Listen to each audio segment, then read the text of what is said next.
time for the second finalist. The second finalist is a team from Finland and Italy, and it goes by the name On Her Care. Come on, ladies. There we have Sophie and Ikran. Welcome. Thank you. You radiate. Are you happy to be here? Yes, of course. Yeah, go ahead. We're so excited and happy to show you our presentation. Cool. You are a team from Finland, Italy. Yes. How did that end up to be one big whole? Well, actually, me and Sophie met this year, April, when we took part of a similar competition called Technovation. You were supposed to come up with an AI solution for something for your community, and we actually collaborated with other girls from 4 different countries, so we actually did have experience on communicating through online, so it wasn't as hard. So it was actually very easy. And so that was a lot of online collaborating. Yes, it was. Cool. Already, I'm going to give you the time to pitch your idea and to convince the jury of why you should be the winner. Give them another round of applause.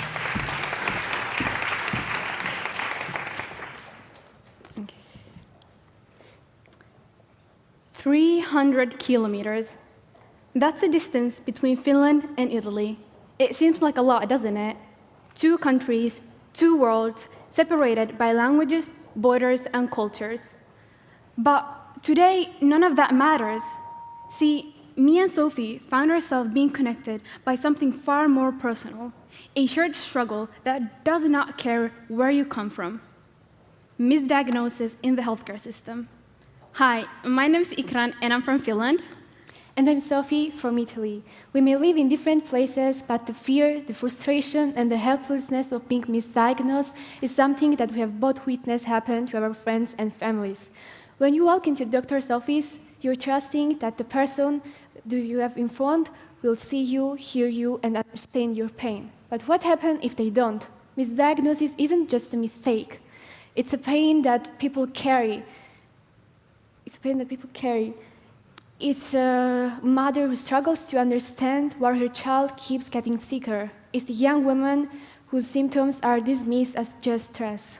Exactly, which is why we interviewed girls our ages from 5 different countries, to be exact 6, so that they could tell about their experiences in the healthcare system, a shared struggle that does not care where you come from. So let's take 1 minute to hear what they have to say, because sometimes words alone cannot capture the gravity of what it means to be unheard and misdiagnosed.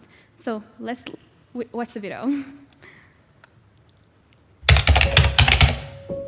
Italy and from Turkey, Belarus, Peru, Italy. I was misdiagnosed. I was misdiagnosed. Diagnosed. Initially, the doctors thought I had chronic fatigue syndrome. In August of 2023, after nearly 10 months of persistent back pain, I was misdiagnosed with scoliosis.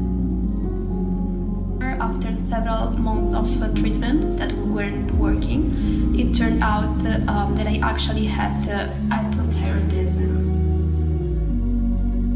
The distance between them doesn't matter, because the injustice they face in healthcare is universal. It's time we demand change, because no woman, anywhere, should have to fight to be believed.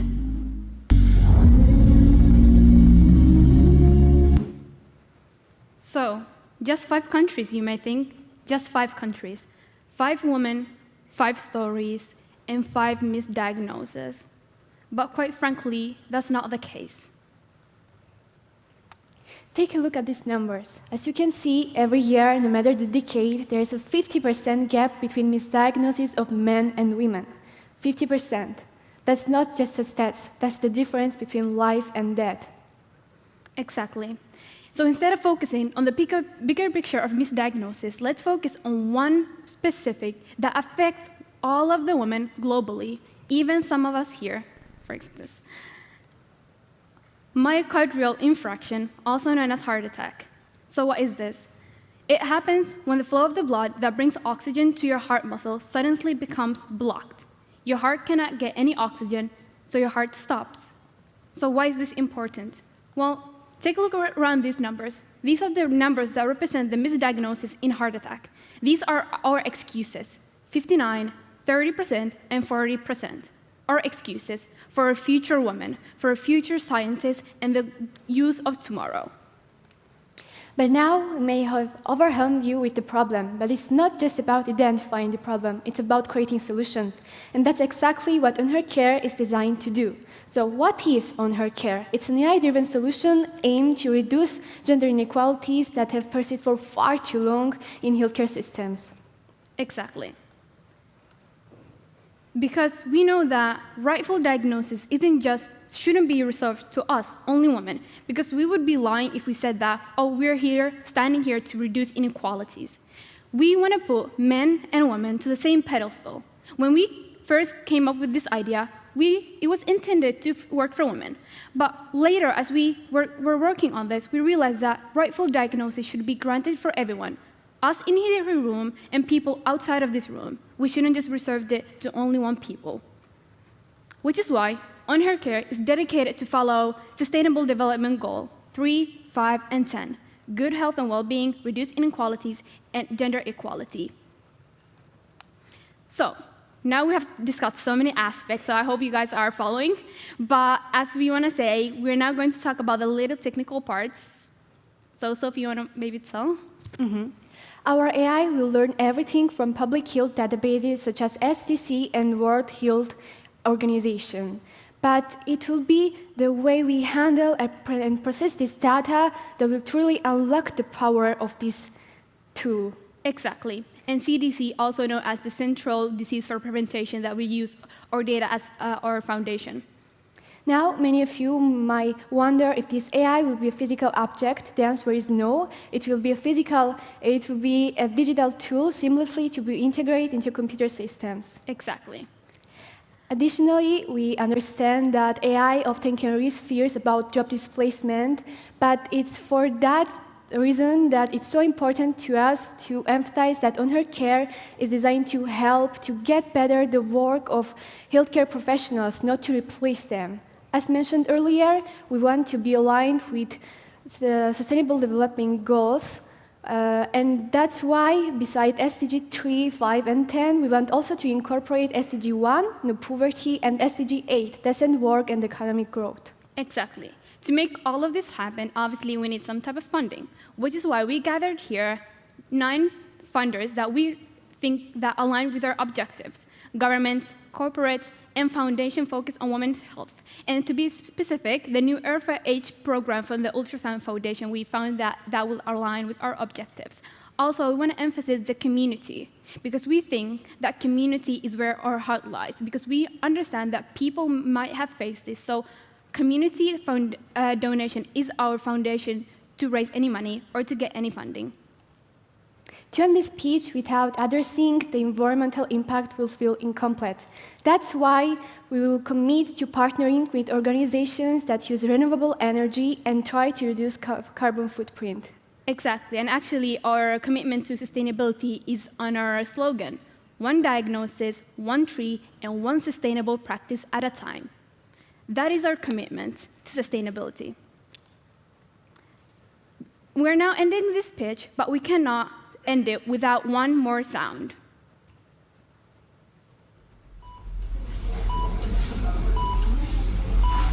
Yes.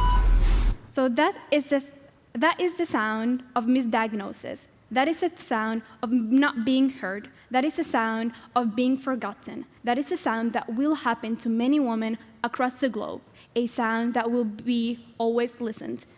So thank you so much for guys.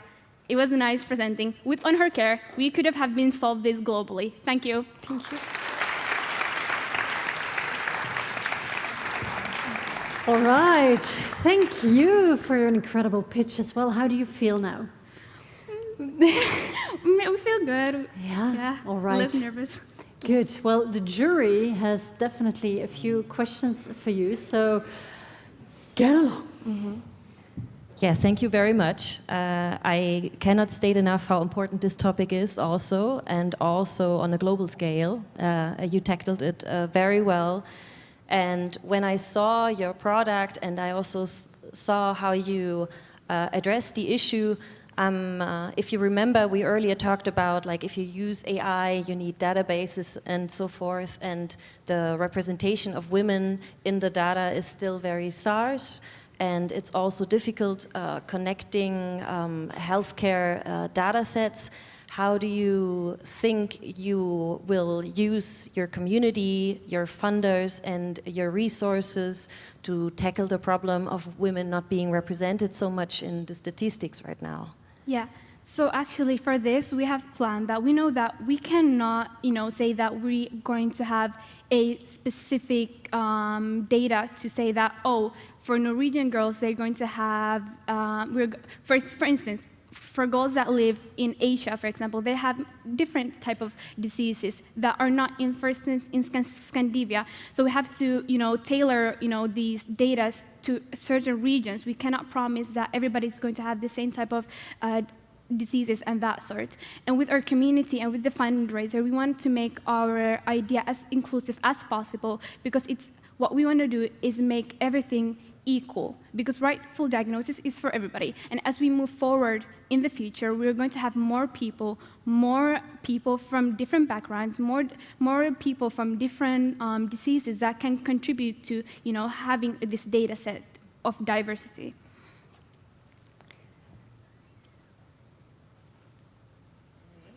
Again, I want to thank you again for the amazing presentation. Very important topic, very important AI model that you're trying to build. As you said, it requires a lot of specific data. We know that extracting or gathering medical data sets that are accurate and are inclusive, without the focused areas that you mentioned, obviously it being the topic of healthcare for women, is already hard enough. So for you to kind of make sure this data is workable, you would need the involvement of a lot of medical experts. So how do you imagine that happening? How are you going to make this attractive to medical experts, because you will need their support? There will be the collaboration between the medical team and the AI, so we can lead to a better health outcome for the patients. To maybe summarize that point, what we're going to do, because we understand we're tackling so many sustainable development goals, and we understand that there are people who are passionate about this topic. So we believe by collaborating with the governments of many different countries, especially rural areas or rural hospitals, there will be some people that will want to have this integrated to their hospital, to their country. So we genuinely believe that by having collaborating and making this as accessible as possible, we get to have a diverse work body, and yeah. Yeah, that's a great answer. I think the other question that I might have right now is, how do you envision this rolling out, in the next few years, maybe, let's say in 5 years' time? How are you going to evaluate the effect or the impact that this product, will have for women and, in healthcare? How is that going to look like? Okay. Well, for the moment, we want the gap of the statistic obviously to decrease. We just want it to be equal. For the women, we want to make sure that the doctors or whoever is doing the treatment for them will take the extra miles to listen to them. The same way they wouldn't plan the men to have, oh, it's just your hormonals or that sort, that they say that, oh, maybe it's more than that, maybe it's because of this. So we want to, first of all, decrease the gap of misdiagnoses. And for the women, we want them to be comfortable, to feel safe and represented in the healthcare system, so that they don't have to go the extra miles to ask and plead for help when they themselves know that everything is not okay within themselves. And as mentioned earlier, it will be also an economic growth. So we think that also the government entities can see our application as a low-cost modality to make better the public health. Can I just, okay, yeah, this is where things can get a bit tricky. So that's exactly what I wanted to ask. Who is going to be the owner of this product? To what extent, for example, will the government have, access to the information of women and, all individuals who are going to be using the tool? Because this could potentially be a bit tricky. We actually have addressed, we maybe didn't on the presentation, but it's actually on our minds. So this is actually not every patient is going to have other patients' data because that would break so many laws. It would be wrong. So this would be seamlessly integrated to the system. The doctors would have access and the government. It's just between the doctors and the government. Nobody else, no patient would have any type of access to these data because it would break so many laws. HIPAA and whatnot. So there's just so many laws that would break. So this is just on the seamlessly integrated to the system, and then the government would obviously distribute this to as many hospitals as possible. So we want to make sure that the patient's privacy is important as their rightful diagnosis is. Thank you. Yes, thank you. Very important point Yalda just made, and I would also want to add to this from a perspective of a woman. How do you plan on distributing the app among the women? How should they know about it? How should they trust the app? Do you have an idea how to make it public and whom to address? Who should be on your team to make this very accessible to everyone? So actually, right now, this is not an app. It's just seamlessly integrated to the system. Maybe from 5 years from now, the patient will have, their own results of, hey, you maybe have heart attack, you should get checked. But right now, we want to focus on integrating to the system to lessen the gap. And as for how the women are going to feel more comfortable on it, maybe perhaps they could, we would have different type of people from different type of backgrounds who would advocate and say like, hey, this would help you decrease or understand your pain, and also so many different languages, for instance, because we believe that language gap from different communities. The world is just so diverse right now, and some countries have more migrants or that sort. So we also want to make it as inclusive as possible. So from every community, we will have speakers who are going to directly speak to their communities, and also make sure that if we're going to make an app, that the app is also going to be as inclusive as possible, because that is where our heart lies. Yes. I don't want to, ask too many questions. This is more of a comment. Yeah. I think this will open a lot of doors for research, because having this, tool will expose, the medical experts, whoever is the owner of this product, to what is exactly not known about the female's, body, women's anatomy, and also other minorities, in the spectrum. So, do you have any ideas of, how you're gonna, perhaps approach institutions or, things like that? Can you maybe rephrase your question, please? So, do you plan on also, collaborating with, different institutions, research-wise, to make, an impact in how much we know about the woman's body? Yes, actually, yes. So to make sure that the AI has so much knowledge, so it doesn't just memorize, these data, we actually are going to, collaborate with research institutions so that whenever they make a reliable research or founding, that we get to integrate that data to the AI, so that whenever, so instead of memorizing, we want it to learn, so that it can implement these new findings to the new cases. So that is what we want to do, and that what we're committed to do. Awesome. That sounds great. Yes, I really hope you pursue a STEM career with this idea, and that you enrich the medical and the research field. I have no further questions. Thank you very much for your presentation. Thank you. All right, just stay here for a few seconds more. That was a very passionate conversation you had. How did you feel about the jury questions? They were very fun. I feel like we had practiced and we had predicted the questions, so yeah. Yeah, indeed. Well, very well done on her care. Can I get a last round of applause for them, please? Well done, ladies.